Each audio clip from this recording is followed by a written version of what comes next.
며느리답게 해야지. 그 말을 마지막으로 들은 설날 아침, 며느리가 사라졌어요. 여보, 유진이 어디 갔어?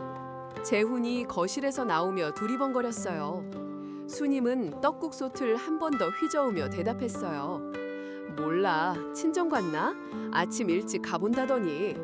엄마, 오늘 설날인데? 그러게 말이다. 친정은 명절 끝나고 가는 거지 설날 아침에 가는 게 어딨어. 바로 그때 거실 현관에서 무언가 떨어지는 소리가 났어요. 수님이 앞치마에 손을 닦으며 걸어 나갔어요. 바닥에는 봉투 하나가 떨어져 있었어요. 며느리 유진의 글씨였어요. 어머님 보세요. 봉투 안에 무엇이 들어 있었길래. 식어가는 떡국 그릇 옆에서 수님은 그날부터 30년 전 자신의 모습을 다시 마주하게 됐어요. 지금부터 이야기를 시작하겠습니다. 유진이 이 집에 시집 온 건 7년 전이었어요. 28살, 곱고 단정한 며느리였어요. 수님은 처음 유진을 봤을 때 마음에 들었어요. 손이 야무지고 말수가 적고 시어머니 말에 토를 달지 않는 며느리. 우리 집안 며느리감으로 딱이다. 수님은 사돈에게 그렇게 말했어요. 첫 번째 추석이었어요. 유진은 새벽 5시에 일어났어요. 시어머니가 깨우기 전에 혼자 부엌에 들어가 전을 부치기 시작했어요. 동그랑탱, 생선전, 김치전, 고기전, 버섯전, 나물 5가지, 고사리, 도라지, 시금치, 쑥죽, 콩나물, 갈비찜, 잡채, 떡국, 송편 20명분이었어요. 기름 냄새가 새벽 부엌에 가득 찼어요.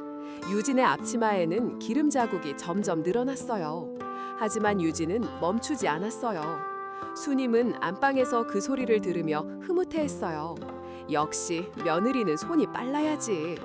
재훈은 거실에서 TV를 보고 있었어요. 여보, 좀 도와줄까? 유진이 부엌에서 물었어요. 난 요리 못하잖아. 재훈은 시선을 화면에 고정한 채 대답했어요. 엄마가 가르쳐 주신 대로 해. 엄마가 가르쳐 주신 대로. 그 말은 7년 동안 재훈의 입에서 떨어지지 않았어요. 어머니, 저 친정 잠깐 다녀와도 될까요? 명절 사흘째 되는 날 유진이 조심스럽게 물었어요. 수님의 표정이 굳어졌어요. 명절은 시댁 먼저야. 친정은 나중. 저희 어머니가 편찮으셔서요. 그럼 다녀와. 대신 내일 아침까지는 와야 해. 시아버지 진지 차려드려야지. 유진의 친정어머니는 침대에 누워 있었어요. 유진아, 미안하다. 내가 너 발목만 잡아서. 엄마, 그런 말 하지 마. 시댁에서 잘하고 있지? 시어머니께 잘하고. 응, 잘하고 있어. 유진은 어머니의 손을 잡고 웃어 보였어요. 다음 날 새벽 5시, 유진은 다시 시댁으로 출발했어요. 어머니의 손은 따뜻했지만 유진은 차마 더 머무를 수 없었어요. 버스 창밖에는 아직 별이 떠 있었어요. 왔어? 왜 이렇게 늦어? 수님은 부엌에서 며느리를 맞이했어요. 새벽 5시에 출발했어요, 어머니. 그래도 늦었어. 며느리답게 해야지. 며느리답게. 유진은 그 말을 그날 처음 들었어요. 하지만 그 말은 그 후로도 7년 동안 수백 번 반복됐어요. 7년이었어요. 설날, 추석, 어버이날, 시아버지 생신, 시어머니 생신, 제삿날 1년에 7번, 7년이면 49번. 유진은 49번 새벽 5시에 일어났어요. 49번 20명분 음식을 차렸어요. 49번 친정어머니께 잘하고 있다고 거짓말했어요. 장바구니 계산은 매번 38만 원이 넘었어요. 유진의 손은 점점 거칠어졌어요. 하지만 아무도 묻지 않았어요. 작년 추석이었어요. 명절 전날 밤 유진의 친정어머니가 돌아가셨어요. 유진은 장례식장에 단 하루 갔어요. 시어머니가 말했어요. 명절 코앞인데 어떻게 며칠씩 비워? 며느리답게 해야지. 장례식장 영정 앞에서 유진은 절을 했어요. 그날 밤 시댁으로 돌아왔어요. 새벽 5시 유진은 또 부엌에 섰어요. 20명분 음식. 이번에는 손이 떨렸어요. 참기름 냄새가 코끝을 스치는데 유진의 눈앞이 흐려졌어요. 하지만 아무도 묻지 않았어요. 전이 짜! 시아버지 태식이 젓가락을 던졌어요. 죄송합니다, 아버지. 유진은 고개를 숙였어요. 어머니가 가르쳐 주신 대로 했는데 가르쳐 줬는데 왜 이래? 며느리가 들어왔으면 며느리답게 해야지. 며느리답게. 유진은 그 말을 49번째로 들었어요. 그날 밤 유진은 잠을 잘 수 없었어요. 재훈은 옆에서 코를 골고 있었어요. 유진은 천장을 바라봤어요. 어머니가 보고 싶었어요. 엄마, 나 이제 못하겠어. 유진은 베개에 얼굴을 묻었어요. 며칠이 지나도 유진은 잠을 못 잤어요. 어느 날 밤 유진은 책상에 앉았어요. 종이 한 장을 꺼냈어요. 펜을 들었어요. 여러분, 마음이 답답하시죠? 잠깐 숨 좀 돌리시죠. 유진은 천천히 한 글자씩 써내려갔어요. 어머님께. 펜이 멈췄어요. 유진은 한참을 그렇게 앉아 있었어요. 손이 떨렸어요. 그러다 다시 펜을 들었어요. 이번에는 멈추지 않았어요. 편지를 봉투에 넣었어요. 이혼 서류도 함께 넣었어요. 설날 전날 밤 유진은 가방에 쌌어요.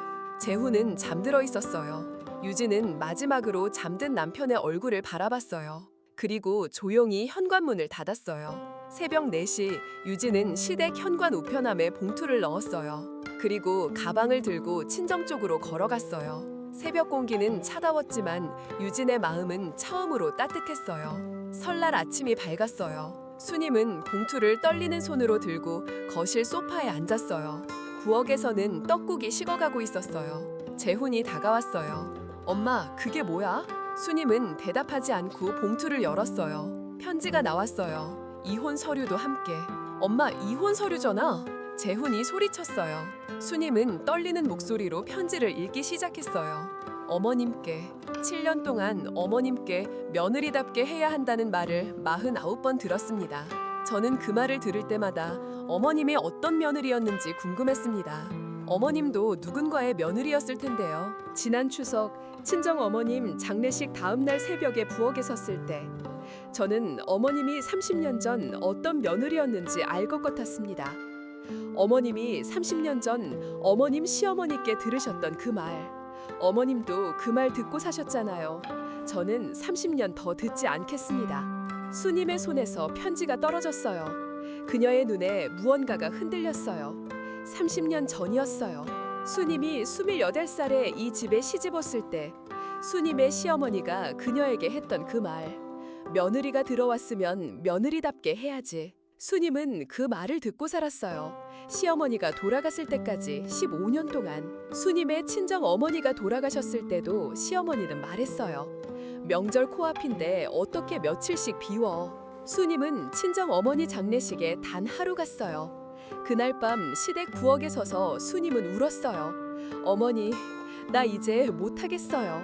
그 말을 했던 자신이 지금 이 부엌에 있었어요. 수님은 식탁 의자에서 무너지듯 주저앉았어요.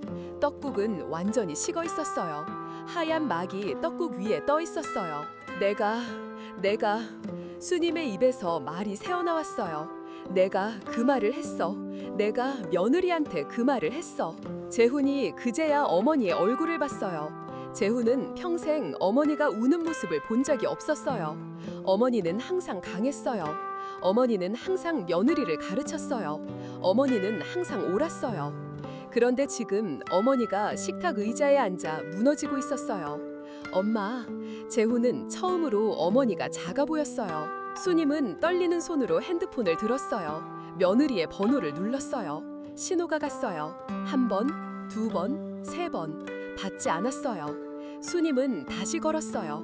받지 않았어요. 그 시각 유진은 친정집 마루에 앉아 있었어요. 핸드폰이 울렸어요. 시어머니였어요.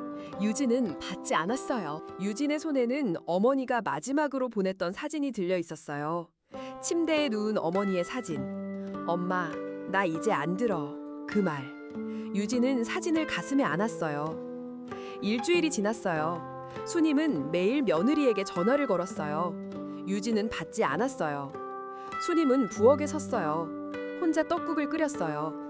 손이 느렸어요. 시간이 오래 걸렸어요.